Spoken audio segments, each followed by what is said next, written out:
Hello' everyone, smart study with আছ চেনেলৰ অন্য এটি ভিডিঅ'লৈ আপোনালোকক স্বাগতম। আজি আমি আলোচনা কৰিম আছাম হিষ্ট্ৰী পাৰ্ট 6।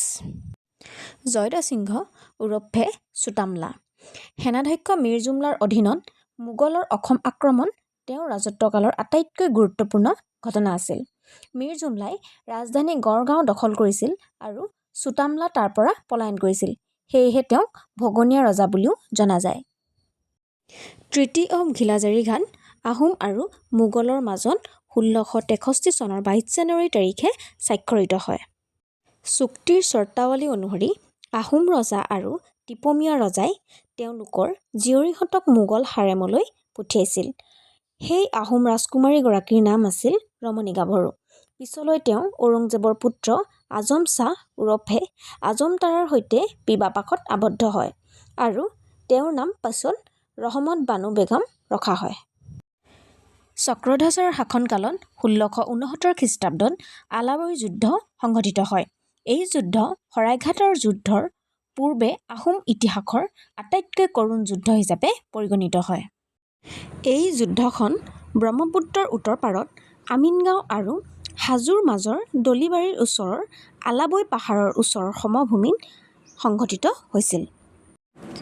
চক্ৰধ্বজ সিংহৰ নিৰ্দেশক্ৰমে লাচিত বৰফুকনে ৰামসিংহৰ মোগল পদাতিক সেনাবাহিনীৰ মুখামুখি হ'বলৈ বাধ্য হৈছিল আৰু বিস্তৰ ক্ষতিৰ সৈতে বৰ বেয়াকৈ পৰাজিত হৈছিল।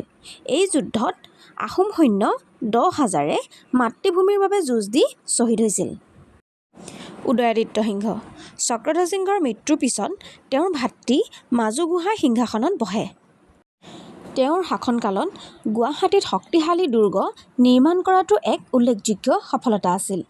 এই সময়ছোৱাত চোলাধৰা বৰুৱাৰ সহায়ত আহোমে তেওঁলোকৰ নিজৰ টোপ তৈয়াৰ কৰিবলৈও সক্ষম হৈছিল। উদয়াদিত্য সিংহই বুঢ়াগোহাঁই প্ৰধানমন্ত্ৰী আটন বুঢ়াগোহাঁইৰ অধীনত চামধৰাৰ পৰা চিৰিঘাট বা শৰাইঘাটলৈ ২০,০০০ সৈন্যৰ সৈতে আগবাঢ়িবলৈ নিৰ্দেশ দিছিল। এই বিখ্যাত যুদ্ধখন ইতিহাসত ১৬৭১ চনৰ শৰাইঘাটৰ যুদ্ধ বুলি জনা যায়। শৰাইঘাটৰ নৌযুদ্ধত আহোমৰ জয় হয়। মোগল বাহিনীয়ে স্থলযুদ্ধ আৰু নৌযুদ্ধ উভয়তে পৰাজিত হৈছিল। আহোমৰ বিজয়ে মোগলৰ অসম জয় কৰাৰ সকলো আশাৰ অন্ত পেলাইছিল। গোৱালপাৰাৰ বিপৰীত দিশৰ হাদিৰা চকী এতিয়া মোগল আৰু আহোমৰ সীমা হৈ পৰিল। ১৬৭৩ চনত উদয়াদিত্য সিংহক দেবেৰাৰ লগতে অন্যান্য ৰাজবিষয়াসকলে আৰু ৰজাৰ সৰু ভায়েক ৰামধ্বজে মিলি এটা ষড়যন্ত্ৰ কৰি দি হত্যা কৰিছিল। আজিৰ ভিডিঅ'টো ইমানেই শেষ কৰিছোঁ। ভিডিঅ'টো শেষলৈকে চোৱাৰ বাবে ধন্যবাদ।